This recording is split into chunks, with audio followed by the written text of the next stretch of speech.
आपकी बात लिखकर दो सरकार की।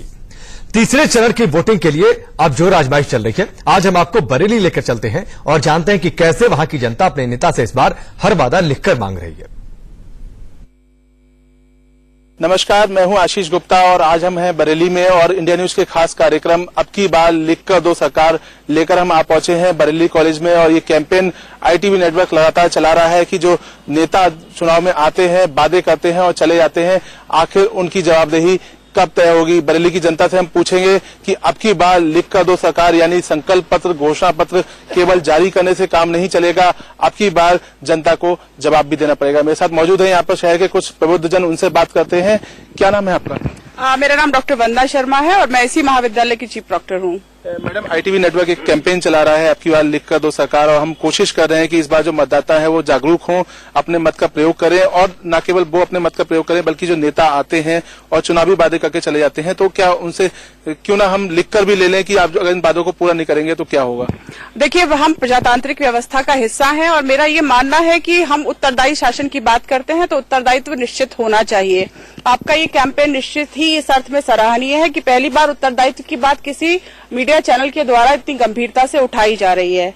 और जहां तक नेताओं की और उत्तरदायित्व की बात है तो ये शायद एक ऐसा कदम है जिसे बहुत पहले उठा लिया जाना चाहिए था, क्योंकि हम जब रिस्पॉन्सिबिलिटी की, उत्तरदायित्व की बात करते हैं तो उसके बिना प्रजातंत्र का जो मूल मकसद है वही अधूरा रह जाता है। अगर आप बरेली की बात करें, इस पुरातन ऐतिहासिक महाविद्यालय की बात करें तो आपको ये भी समझना पड़ेगा कि बरेली, जिसे हम एजुकेशन हब कहते हैं, या कितनी बार वादे किए गए कि डिग्री कॉलेजेस खोले जाएंगे, विश्वविद्यालय का, इस महाविद्यालय को दर्जा दिलाने की बात हुई, लेकिन सब सिर्फ वादे बनकर रह गए, घोषणा पत्र का हिस्सा बनकर रह गए। तो जरूरी यह है कि जो कुछ चुनावी घोषणा पत्र का हिस्सा हो, संकल्प पत्र का हिस्सा हो, उसे जमीनी हकीकत के रूप में सामने भी लाया जाए। अगर नहीं लाया जाता है तो उसके लिए भी कुछ कार्रवाई सुनिश्चित की जाए। जी बिल्कुल। तो ये जो मेरे पीछे आप देख रहे हैं ऐतिहासिक बिल्डिंग, ये बरेली कॉलेज है, बरेली का जो लगभग 100 साल से ज्यादा पुराना है और इसको भी विश्वविद्यालय बनाने की मांग जो है वो लंबे समय से उठाई जा रही है। बात करते हैं कुछ और लोगों से। आपका क्या नाम है? मैं डॉक्टर वीतू विज्ञान विभाग में हूँ। जी, ये बताइए मैम कि बरेली के कौन से ऐसे मुद्दे थे जो लंबे समय से लंबित हैं और तमाम जनप्रतिनिधि आते हैं, चुनाव में वादे करते हैं लेकिन पूरे नहीं होते। सबसे पहले तो एक सबसे बड़ी प्रॉब्लम है यहाँ एयरपोर्ट, जो अभी तक कारगर नहीं हुआ है।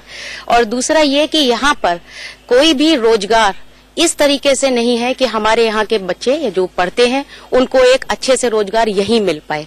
जैसे कि कई बार कहा गया कि जितने भी कारीगर या जितने भी इस तरीके के रोजगार है कि यहाँ के कुछ फेमस है, उनको यहाँ पर किसी तरीके से बढ़ावा मिले। तो हमेशा ये कहा जाता है कि इस तरीके का किया जाएगा, बट हुआ नहीं। तो ये सारी चीजें हमेशा लंबित ही रहती हैं। तो मानते हैं इस बार जो नेता आपके यहाँ वोट मांगने आएंगे आप उनसे कहेंगे कि इस बार लिख कर दीजिए सरकार? बिल्कुल लिख करके देना चाहिए, क्योंकि वो कभी भी पूरा नहीं करते, कभी भी कोई भी वादा पूरा नहीं होता, सिर्फ कहा जाता है। तो मुद्दे बहुत है। डेवलपमेंट के नाम पर बरेली हमेशा पीछे रहा है, कोई बहुत बड़ा डेवलपमेंट हमको कभी एज सच नहीं दिखा है। तो ये बिल्कुल होना चाहिए कि इनको लिख करके देना चाहिए और कार्यवाही सुनिश्चित होनी चाहिए कि अगर वो कुछ वादा करते हैं तो उनको पूरा करना चाहिए। जो वादा करते हैं तो उसको पूरा भी करना चाहिए। बात करते हैं कुछ और लोगों से।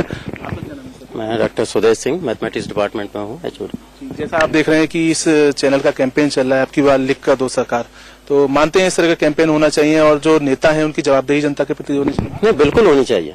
जैसा कि लोगों ने बताया, हमारे कॉलेज को भी स्टेट यूनिवर्सिटी बनाने का पूरा वादा किया गया था पिछले चुनाव में, लेकिन अब तक कुछ नहीं हुआ। कुछ पेपर गए भी होंगे जैसा जो हुआ हो, लेकिन आज की स्थिति में जैसा था वैसे ही है स्थिति। कौन से मुद्दे ऐसे लगते हैं आपको जो पूरे हो जाने चाहिए थे? तमाम वादे लगातार लंबे समय से किए जाते हैं। देखिए, जहाँ तक जाम का सवाल था शहर में, तो फ्लाई ओवर है, बहुत से स्टार्ट करा दिए गए, कुछ 20% हुए हैं, कुछ 10%। कब पूरे होंगे, कितने साल में पूरे होंगे, उसका कोई पता नहीं। तो निश्चित तौर पर एक जवाबदेही होनी चाहिए।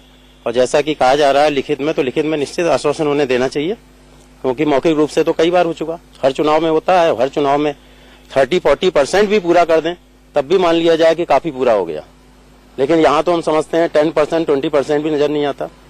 तो 30 से 40% भी पूरा हो जाए तो लोग मानते हैं कि कुछ हो जाएगा, लेकिन 10% भी पूरा नहीं होता है। आपका क्या नाम?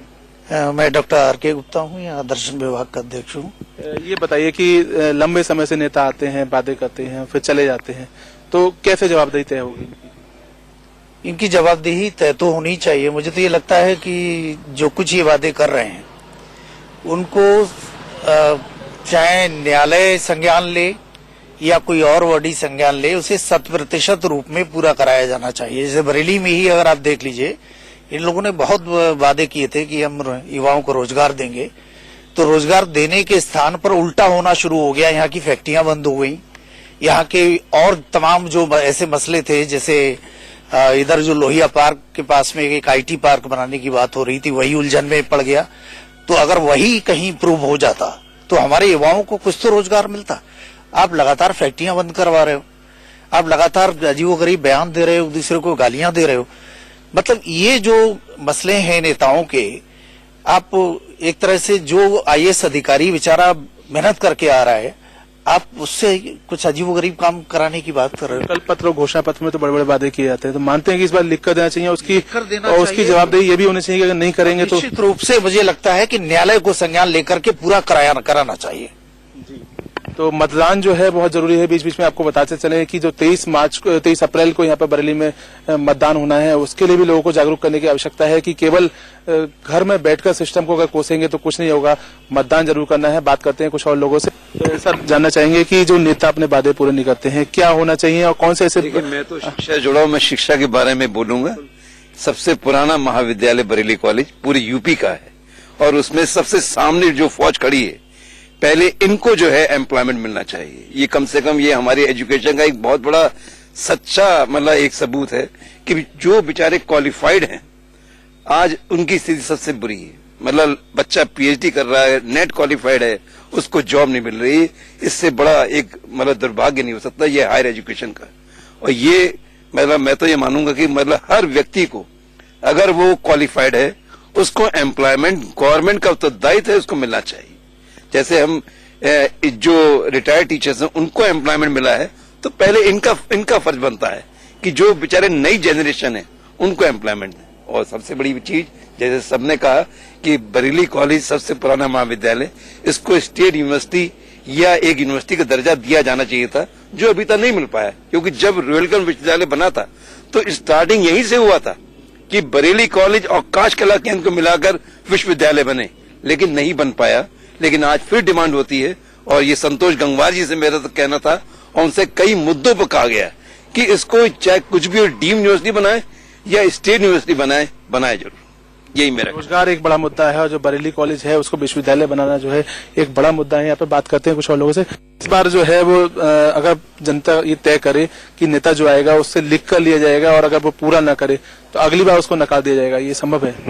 ये संभव कुछ हद तक है सर, कि सभी लोग लिख के नहीं मांग सकते हैं, क्योंकि कहीं न कहीं आदमी की किसी के संबंध है, कोई जाति से संबंधित है, कोई क्षेत्र से, कोई धर्म से। इसलिए आदमी की जब तक सभी लोग इकट्ठा होकर इस बात पे चर्चा नहीं करेंगे कि सभी लोग मांग करेंगे कि नहीं ये काम करिए, तब तक नहीं हो सकता है। जाति धर्म जो है एक बड़ा मुद्दा है चुनाव में। आपका क्या नाम है? डॉक्टर विकास पांडे। डॉक्टर साहब, बताइए कि जो जाति और धर्म है, आखिर वो कैसे चुनाव से दूर होगा? विकास क्यों नहीं मुद्दा बन पाता है? जो लोग विकास कराते हैं वो हार जाते हैं, और जो जाति धर्म पर वोट मांगते हैं वो जीत जाते हैं। देखिए, ज्यादातर जैसे EVM है, अब मुद्दों पे भी EVM हो, नोटा का उसमें भी एक विकल्प हो, तो अपने आप आदमी जाति धर्म से हटके वहां पर देगा, वोटिंग करेगा, तो अपने आप जो मुद्दा हिट नहीं हुआ वो वहां पर हिट हो जाएगा। बस यही हो सकता है। और अगर बनना आप अगर फिर वैसे ही मांगेंगे तो आदमी के अपने अपने पक्ष हैं, अपनी अपनी जाति है, अपना क्षेत्रीय वाद है, उसमें आदमी फंस जाता है, और वहीं वो अपने नेता को जो चुनना चाहिए वो नहीं चुनता। जैसा भी सर ने बताया कि एक ऐसा कानून बनना चाहिए, तो ITV नेटवर्क इसी कानून को बनाने के लिए मुहिम चला रहा है कि अब की बार लिख कर दो सरकार, कानून बन जाएगा कि जो जनप्रतिनिधि हैं अगर अपने किए हुए वादों को पूरा नहीं करेंगे तो या तो उनको रिजेक्ट कर दिया जाएगा, या फिर जो है अगली बार वो चुनाव नहीं लड़ पाएंगे। तो इत्तेफाक रखते हैं? बिल्कुल रखते हैं, लेकिन ये कहाँ तक कारगर होगा ये देखते हैं आगे। मैम, बताइए कि जो कैंपेन है अब की बार लिख कर दो सरकार, और आप तमाम प्रबुद्ध जन हैं बरेली के जो इस कैंपेन से आज यहाँ पर जुड़ रहे हैं, तो कितना कारगर होगा? पूरे देश से ITV नेटवर्क जो है लोगों के हस्ताक्षर के अभियान चला रहा है, वो सरकार तक, कोर्ट तक ये पहुंचाया जाएगा कि ऐसा कानून बने, तो